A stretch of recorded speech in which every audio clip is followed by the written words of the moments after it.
Hey everyone, this is Mike Jones with round 2 for my Friday, May 17th booster draft at the Connection Games and Comics. I'm still playing the mostly Izzet deck with a small green splash, and my round 2 opponent is Rene. Rene's a new player to the story. He's a younger player. If he keeps playing the way he was tonight, though, he's going to be a formidable force to deal with in the not too distant future. It was a fun game. I guess you guys will get to see here. He's a good player. I got quite lucky, to be honest with you. Alright, so I open up a couple of lands. I got 4 lands. Trader's Instinct. I think that's my Pike, Pyrewild Shaman there, and the Robo-Belt Maca. So I won the dice roll, so I'll lead off with a Simic Guildgate, pass turn. Oh, he forgets to draw first, so I remind him draw first, then play your land, changes it up and plays a forest. I draw Runewing, and play out... Oh, that's a Gorehouse Chainwalker. So I have a 3-2 unblock, or can't block on turn 2. Seems pretty good. Pass the turn back. Rene thinks for a little while. I don't know if I noticed if he drew or not there. Plays Vitu-Ghazi Guildmage, and then he draws a card. Alright. Guildmage is going to be a problem. Maybe I'm hoping he's going to block here, because I certainly can't block with my creature that can't block. So let's get in there with that Chainwalker. But he wisely chooses not to block and goes down to 17. And so I'm just going to drop the Pyrewild here. And so I have a 3-1 on the board that when he's in the yard, and if a creature deals damage, I can pay 3 and put him back into my hand. Card is, it was my first pick, first pack, and it's actually really strong, as you'll see in game 2 here. Alright, so that is the 3-2 that can be regenerated for 6 mana. Sorry, I can't remember the name right now. Again, I will make that trade if he offers for either one of my creatures. But pull an Active Treason, so now I've got Active Treason and Trader's Instinct in hand, it looks like, and a Runewing. So I'll get in there with both. And he is going to make a trade here. He's just trying to decide which one to trade with. And I think he probably makes the bad choice there, and he chooses the Pyrewild Shaman. Again, because I can get that one back whenever a creature of mine deals damage. So he takes 3 and goes down to 14. And I'm going to pay 4 mana and drop the Runewing, because that'll trade with the Guildmage if he decides to swing with it, and I get to draw a card whenever it dies. Here he taps out for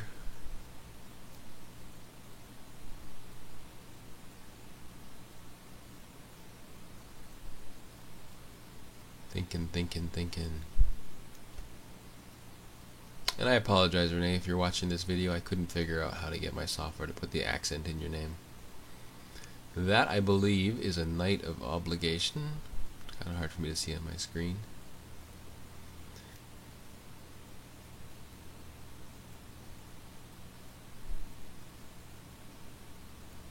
And I draw Mugging. Bye-bye. Vitu-Ghazi Guildmage. I need to get that off the field before he can start abusing the make Centaur tokens and populate features on that card. Just for future thought, that's a card you don't necessarily want to play out early until you have the mana to start abusing him. And so I swing with the Runewing, pay the 3 mana, and put the Pyrewild Shaman back into my hand.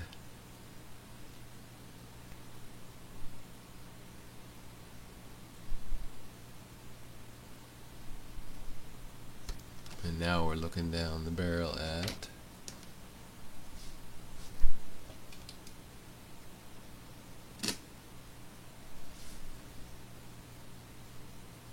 so he swings with the Knight of Obligation. I take it because I can't block with my Gorehouse Chainwalker. So I'm down to 18. And I drew a Xertos Swine with no green mana on the board. But he's down to 12 right here, so I play my island. And then I'm gonna... Oh, I do have green. I have the Gruul... I have the Simic Guildgate. So I could play the Swine if I so chose. But I think I'm just going to Active Treason his Knight of Obligation. Borrow that for the turn. And swing. And Blood Rush. Yeah, he's just asking if he gets it back at the end of the turn, which he will. So that's 5, 8, 10 damage. That puts him down to 2. And he gets his knight back. And he's looking at the board and he realizes he has to deal with that Rune Wing next turn, or that's game. And he draws and he doesn't get anything to deal with the Rune Wing, so we scoop and it's on to game 2.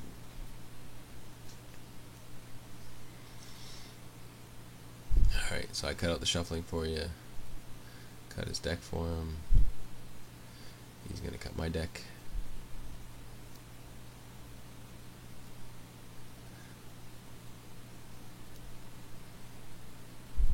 I wish my deck had worked like this all night long. It just seemed to draw the right cards against him. So I've got Rune Wing. Looks like a Cluestone, some lands. But hey, why not? I'll keep it. I'm up a game here, so. James, who played Renee in the first round and barely squeaked out a win, was telling me that I have to watch out for this guy, so. Anyway, I'll play my Gruul Guildgate, pass the turn back. He plays Forest. In no place. Draw an Explosive Impact, not going to do anything. Pass the turn back. Now he's got 3 colors out, red, green, and white. And I'm staring down Racketeer. He decides not to discard and draw. Thinks about it for a second though. Alright, my turn. I draw more land. Huzzah! Don't need more land. Alright, 3 mana. Let's play Cluestone. Alright. So next turn I can have 5 mana if I want. With nothing to cast for. I think Rune Wing's coming out next turn. Nothing else. I just draw another land there. Oh no. Alright. I drew another land. Yay. Alright, might as well play the Guildgate. Not gonna need the mana anyway. Tap out for Rune Wing. So I have a 2/2 flyer that gives me a card whenever he dies. Racketeer hit me last turn for 2. Sorry, I didn't point that out. Racketeer is the 2/1 that allows you to sort of reverse loot. You have to discard, and if you do, then you can draw. Pass the turn back. He attacks with Racketeer. I block with the Rune Wing and draw. That trades. He does not have another follow-up play. And I draw that's something that's not land. Alright, Pyrewild Shaman again. Card's my MVP versus Renee. So I'm just going to drop the Shaman, say go. So I got 4 lands and an Explosive Impact in my hand. Woohoo. Bit of a flood going on. Looks like he's having a similar problem though. So then we see Ripscale Predator, 6/5, must be blocked by 2 or more creatures. Not good. But hey, I have Inspect. Explosive Impact in my hand. That's going to do 5 damage to that creature. And look at that. I have more than enough mana to cast it. So here we do. Pay 6, Impact, Ripscale Predator goes away. Swing with the Pyrewild Shaman, hit him for 3, that takes him down to 17. So it's 17 to 18. And pass the turn back.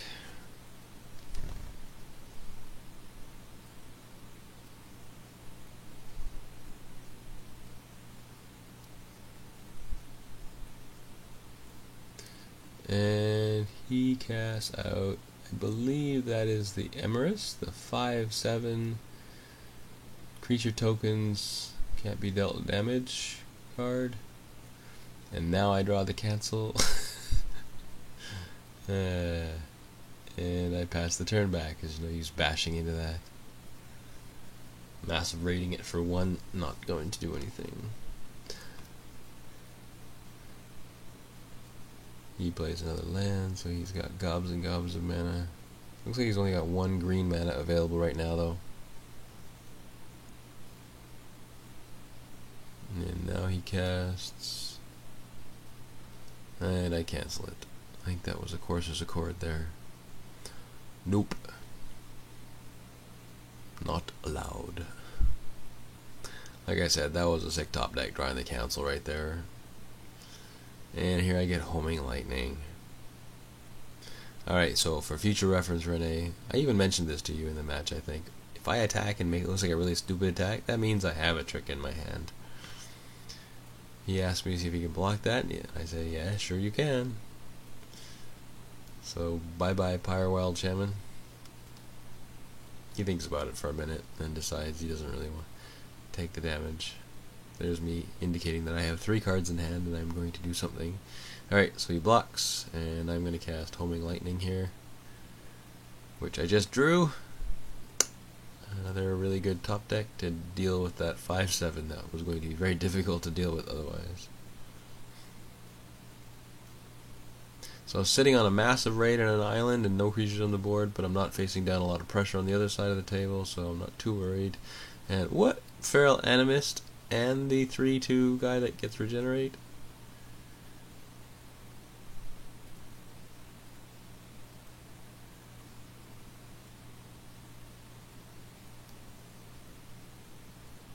Selesnya Guard or Selesnya Sentry, something that's called. Oh, he's going to animate the Animist there, and I point out that that's going to be end at the end of his turn, so you might as well save that to my turn. Yeah, I'm going to tap blue and red for my Clue Stone to draw another card at the end of his turn. Since I really don't need all that mana at this point. And more land, huzzah, don't really care. Alright, so I've got a Cyclops in hand. So I'll drop that, and that allows me to massive raid for 1 at least. Pass the turn back.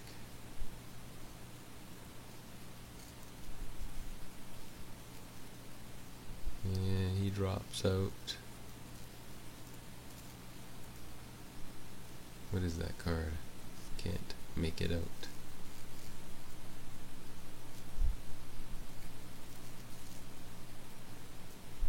So he's going to turn his Feral Animist into a 4/1 and swing. That's fine with me. I take 4, I go down to 14. And draw a Splatterthug. Alright, so let's get that Splatterthug on the field. He'll just be a... I'm on the defensive right here, so I'm... Oops, somebody bumped my camera, sorry. I'll be a 2/2 first strike. Oh, flash the massive raid.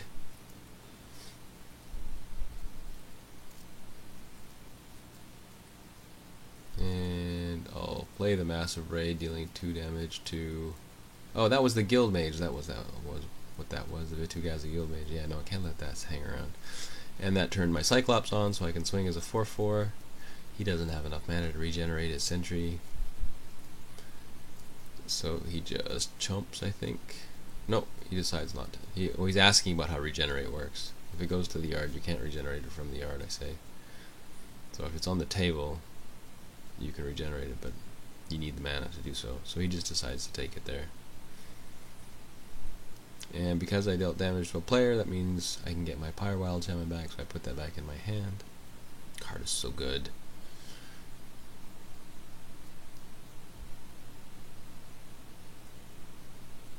Alright, so now I'm a little happier with the board state. I've got a 2/2 first strike. He's got a 3/2 and a 3/1 that can get its power increased.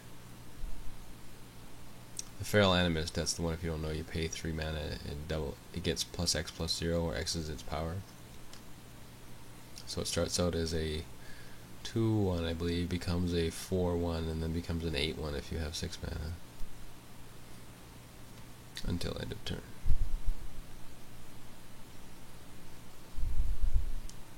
And I'm holding on to the lowly Pyrewild Shaman here. He sees that he doesn't have any profitable attacks, and apparently no tricks in hands. As the turn back, I get a Rubble Belt Maka. This is the giant growth on a stick, so unfortunately that's not going to turn my Cyclops on, but it does allow me to attack in with my 2/2 First Striker, because now I have two ways of pumping him. And he throws the Animist in front of it, which dies to the first strike damage. And I'll drop the Rubble Belt Maka, so now I have a 3/3. Pass back. So I got a 3/3 and a 1/4. And the Pyrewild Shaman's still in my hand.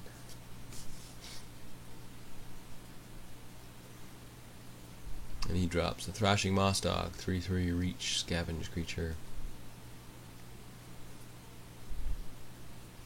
I believe that's a Thrashing Moss Dog. Either that or it's the other one for green and 3. So I draw another Nivix Cyclops here.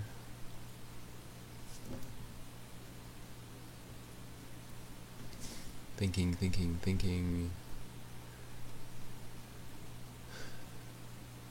Let's just get in with my first striker. He's thinking about it.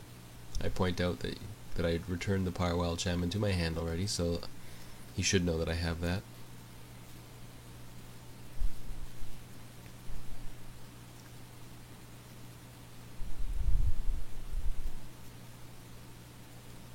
He's just trying to decide if he wants to block or not, even though he knows he's gonna lose it. He decides not to. I pump my guy, takes 5. Because I dealt damage to a player, I'm going to pay 3 and return the Pyrewild Shaman to my hand. That puts him down to 8, and now I can drop my other Cyclops. And pass the turn back. Poor day, I took care of his Amaris, I took care of his Ripscale Predator, took care of his Courser's Accord. So he drops a Knight of Obligation here, and he puts a Forced Adaptation on it, which is going to get out of hand if I don't deal with that. And he's thinking, does he have any profitable attacks here? He really doesn't. I have two 1/4s and a 3/3. And he's got a 3/2 and a 3/3. Again, I don't know what he's got in his hand, if he has any cards left in his hand,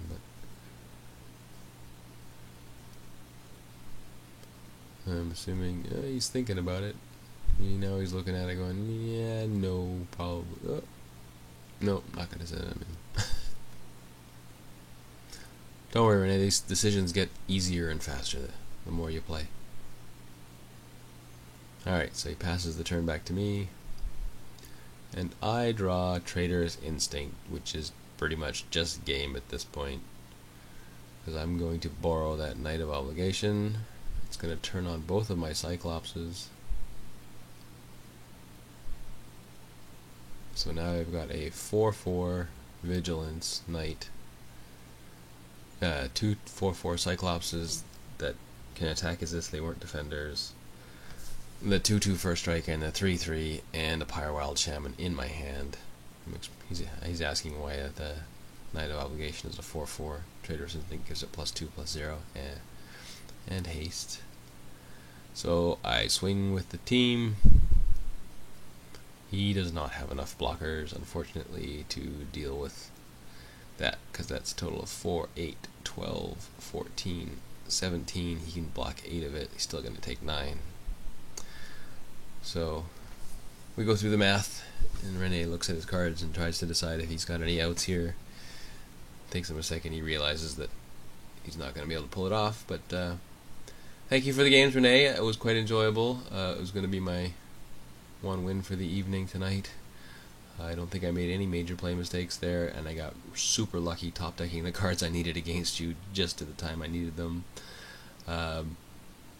But yeah, thanks for coming out. Thanks for watching. Please like and subscribe to my videos, and if you have any comments, they're always appreciated. Hope to see you in the store sometime. Thanks. Bye.